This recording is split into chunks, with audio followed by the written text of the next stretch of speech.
Talk Nerdy to Me presents Comicast number 85. Yep, 85. Sponsored by Kaboom That's Labs. and Twin Sons, comic, gaming, and more. Oh my. Alright, this week we're going to do something a little different. We're going to try to do video, YouTube video, and we're going to do the audio.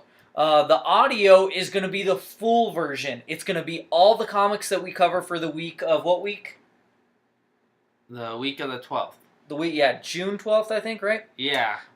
So June 12th. Now, what we're going to do for the YouTube video is we're just going to cover our panel of the week, spread of the week, and our back and bag of the week. Here at Talk Nerdy to Me, we do a weekly comic book podcast, and we cover of 8 books or more, but usually it's a lot more. Averages about 14.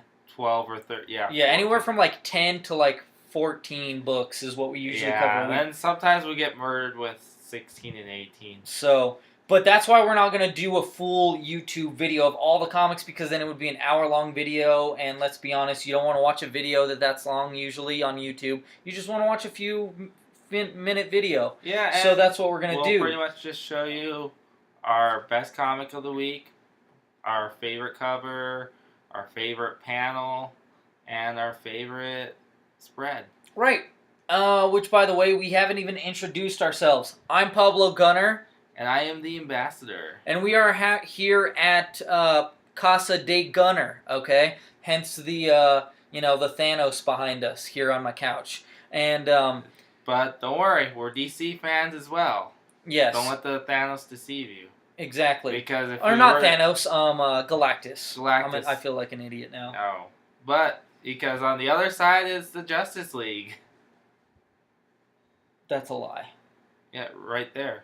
It's the Justice League. Oh, yeah, the figurines. The figurines. The figurines of the Justice League. Anyways, so let's go ahead and get to it. Like I said, we cover comics. Our system here at Talk Nerd to Me is buy, skim, pass. We have variations of those, which is strong buy. That means, you absolutely have to get this. Even if you're low on money, if you're only getting a few comics for the week. You starve to get this comic. Exactly. You don't go to Wendy's or Lumpy's or wherever the heck. Instead, you get this comic, is what it comes down to.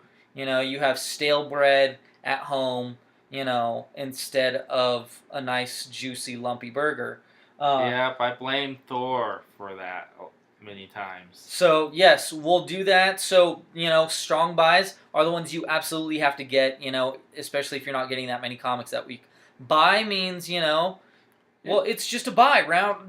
Great art, great writing, there's nothing holding it back from you wanting to get it at all. Yeah, it's just good and might as well pick it up and check it out. Then we have week buy, which week buy is more for those weeks where you're lower on money and you go, now do I want to swap this book out for a better book or what? So yeah, it's kind of like when we have like 18 comics, we're going to start going, okay, this is good, but what can I put back to save some money, because I don't want to spend a ton of money on comics this week. Yeah, absolutely. So that is something that's really important, that is the point for that one. Now we have a strong skim, which that's just a strongly recommended book that's like, it didn't quite make it there, but for you maybe it will, and that's why it's such a strong skim, because you read it and maybe for you, writing doesn't matter as much or art doesn't matter as much, so it's the strong skim,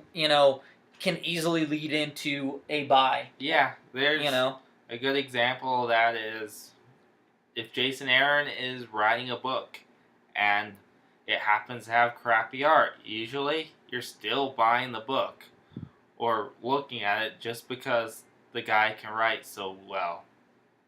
So, and then, skim is skim, the art is lacking, the writing is lacking, maybe one or the other, maybe both, Yeah, maybe they're both almost there, but don't quite make it.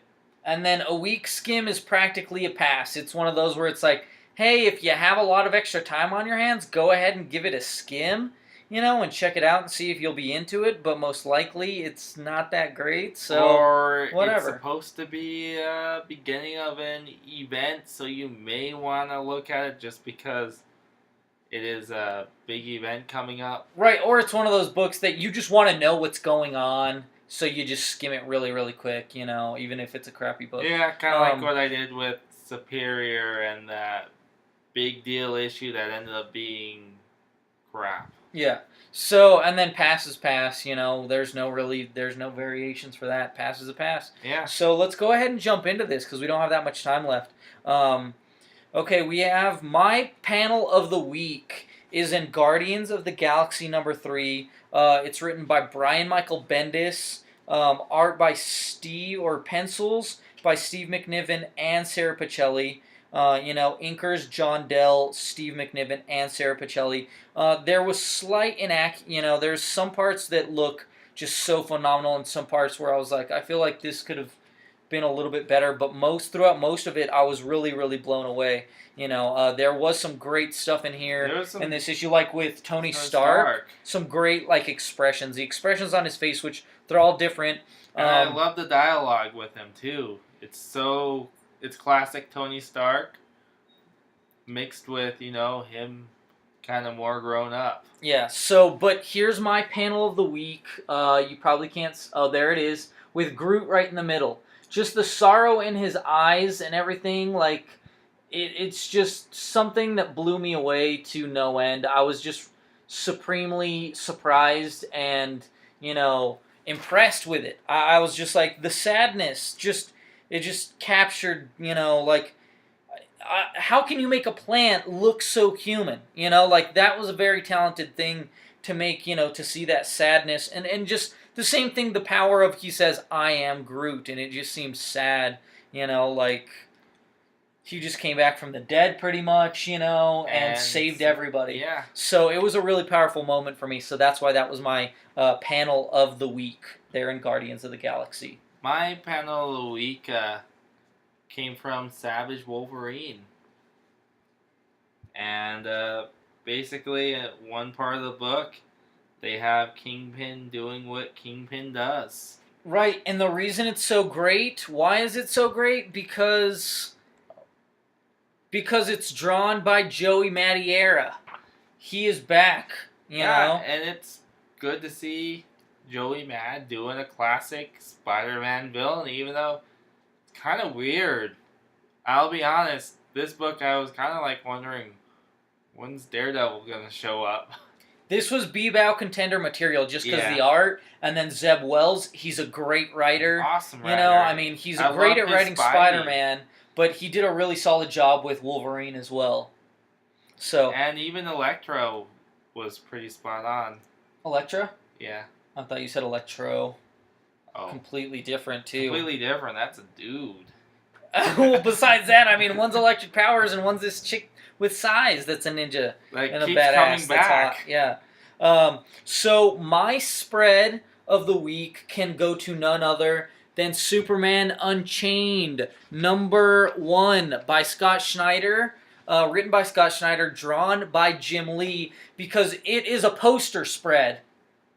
There it is right there. And, you could literally spend, hours staring at this. The details that's in it. It is ridiculous, the detail that is in that picture. It's really weird. And it's epic. For a Jim Lee spread, it's actually not very cluttered. Yeah. You look at it and it's very focused, and you tell he spent time doing the detail on every part of it. Yeah, I can't imagine sitting there on something so big and drawing all that. It's insane. Especially with those digital pads they do. It's amazing they can still draw the way they do. Was that your spread of the week as well, Ambassador? That was my spread. You can't top that. You can't compete with it.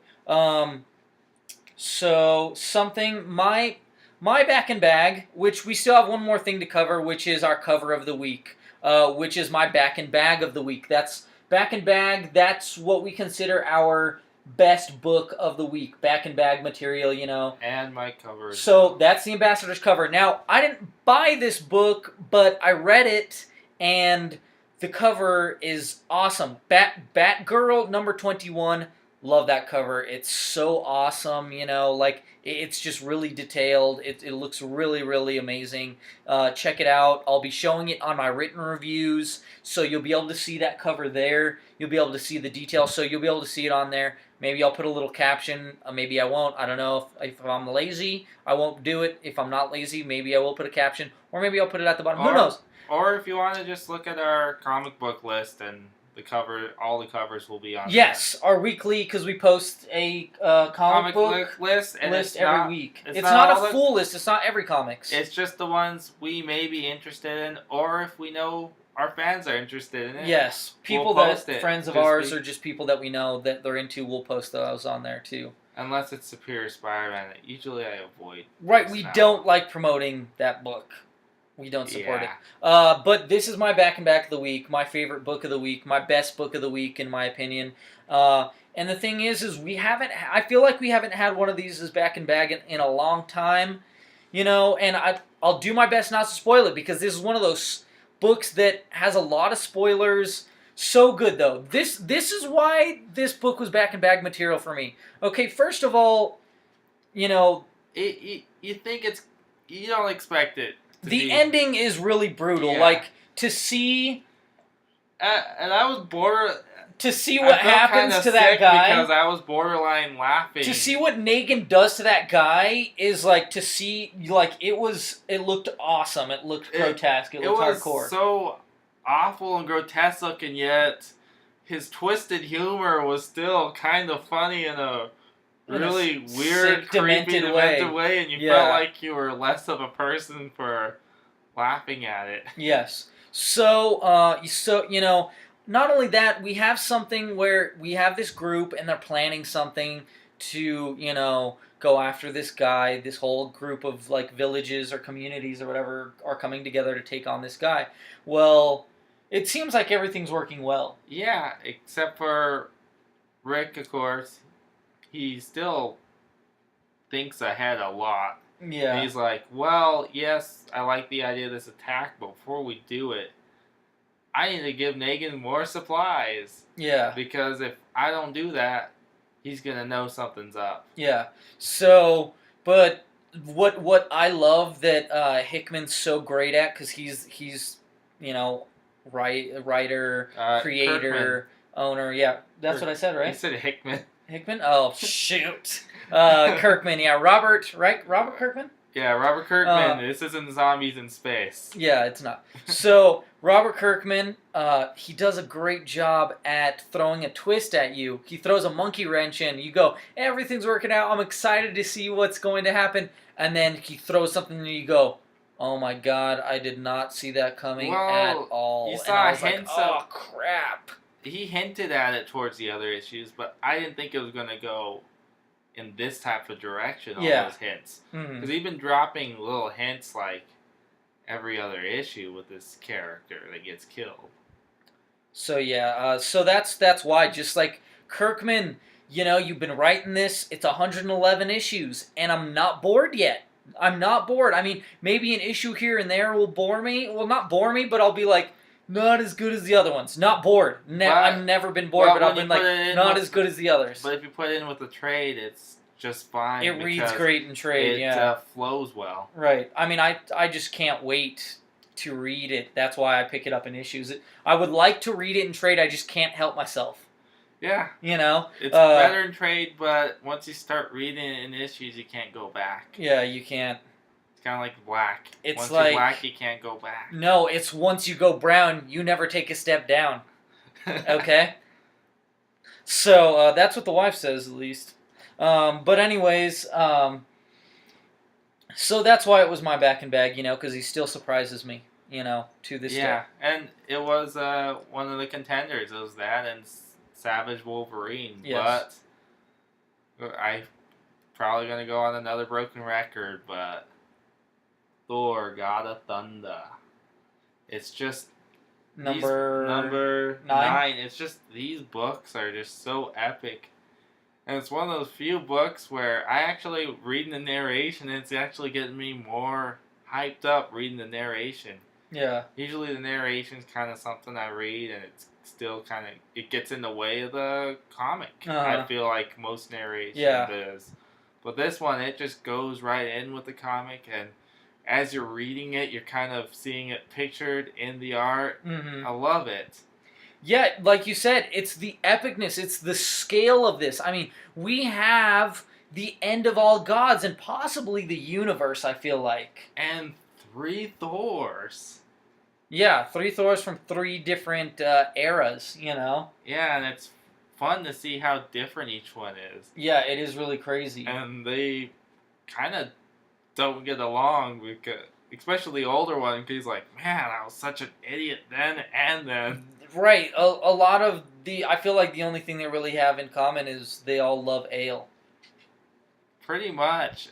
Like, I think the only thing keeping them together is present Thor. He's kind of the mediator. Yeah. So, but anyways, you know, the only reason I couldn't pick this one as my bag personally, I feel like is I thought this was going to be the end of the story arc, and whereas at the way that it ends and at present, it feels more of like a I don't want to say stalling, but I just was under the assumption, and I guess this is more my own fault because I assumed, you know, and what happens when you assume.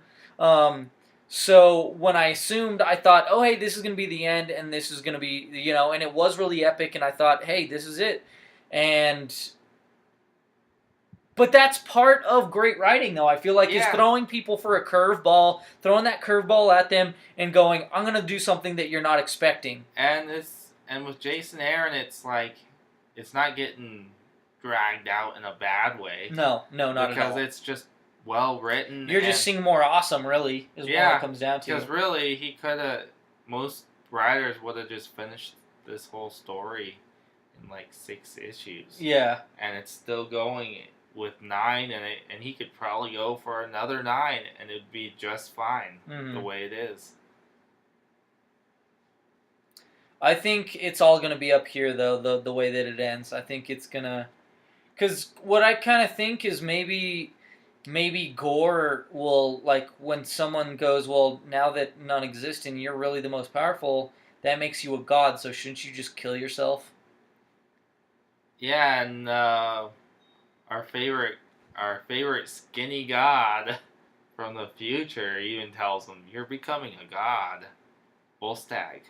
Oh, yeah, he's skinny then. Well, yeah. Yeah, he's skinny in the future because he's tortured to death.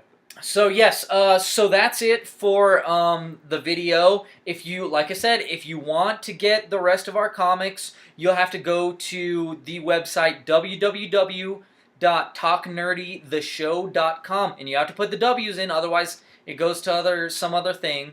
You have to put in the 3 W's. Or you can go to our Facebook, which is www.facebook.com/tntmtheshow.com. And just so you guys know, here's some of the issues that we didn't get to cover here that are still really great. Yeah, so, you know, that's where we post all our links for our content, you know. It also shows up on our Twitter, which is our Twitter is at TN2ME. That's what our Twitter is if you want to follow our Twitter, you know, or you can email us. Feel free to email us at, talknerdytometheshow@yahoo.com. Any questions, any concerns, any books you want us to cover, whatever. But like I said, we're only going to cover these things for our video. You have to listen to the audio to get the full version. Oh, yeah. And I guess we'll say our little mantra since this is the end of our video, which is keep those eyes hungry for... comics!